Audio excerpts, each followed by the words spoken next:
सांकेतिक भाषा का इतिहास अति प्राचीन है। इसका उपयोग बधिर लोगों के साथ संवाद करने के लिए किया जाता रहा है। आधुनिक सांकेतिक भाषा का प्रारंभ 18वीं शताब्दी में हुआ, जब बधिर शिक्षा के लिए विशेष शिक्षण केंद्रों की स्थापना की गई। भारत में बधिर लोगों का प्रतिशत कुल जनसंख्या का लगभग 2.2 है। लगभग 2.5 करोड़ लोगों की यह संख्या सांकेतिक भाषा का प्रयोग कर भव्य भारत के निर्माण में सहयोग कर रही है। सांकेतिक भाषा के महत्व और बधिर समुदाय के अधिकारों के बारे में जागरूकता बढ़ाने के लिए विश्व सांकेतिक भाषा दिवस प्रतिवर्ष 23 सितंबर को मनाया जाता है। इसका आरंभ बधिर समुदाय के लिए काम करने वाली एक अंतर्राष्ट्रीय संस्था world federation of the deaf ने किया था। विश्व सांकेतिक भाषा दिवस 2018 से प्रतिवर्ष मनाया जा रहा है। सांकेतिक भाषा के महत्व को समझने और बढ़ावा देने से लेकर बधिर समुदाय के अधिकारों की रक्षा करना और उनके लिए समान अवसर प्रदान करना इसका प्रमुख उद्देश्य है। आज का दिवस जो अपनी हियरिंग इम्पेयर्ड कम्युनिटी है, स्पेशली जो डेफ लोग हैं, उनके लिए काफ़ी महत्व का दिन होता है। एक तो उनके खुद के नेटवर्किंग इवेंट्स बहुत सारे होते हैं, फिर पॉलिसी मेकर और कॉरपोरेट्स के साथ बातचीत होती है।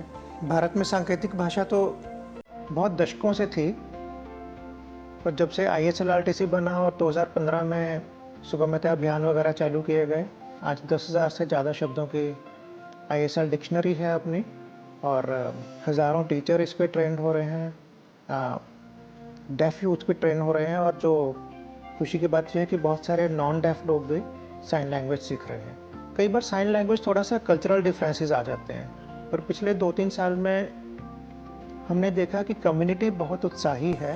बहुत नए स्टार्टअप्स आ रहे हैं, NGO हैं, एकेडेमिया है, वो हाथ मिला के साथ में काम करना चाहते हैं। साइन लैंग्वेज में अब लीगल प्रोफेशन में काम हो रहा है, स्पोर्ट कमेंट्री में काम हो रहा है।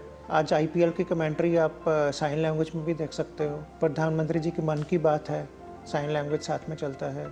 इस वर्ष विश्व सांकेतिक भाषा दिवस का विषय है बिना सांकेतिक भाषा के मानवाधिकार नहीं। सांकेतिक भाषाएं एक दूसरे से हस्त मुद्राओं, व्याकरण और सांकेतिक वाक्य संरचना के आधार पर भिन्न होती हैं। भारत में प्रयोग की जाने वाली सांकेतिक भाषा ISL है। भारत सरकार भी इसके प्रचार प्रसार के लिए सतत कार्य कर रही है।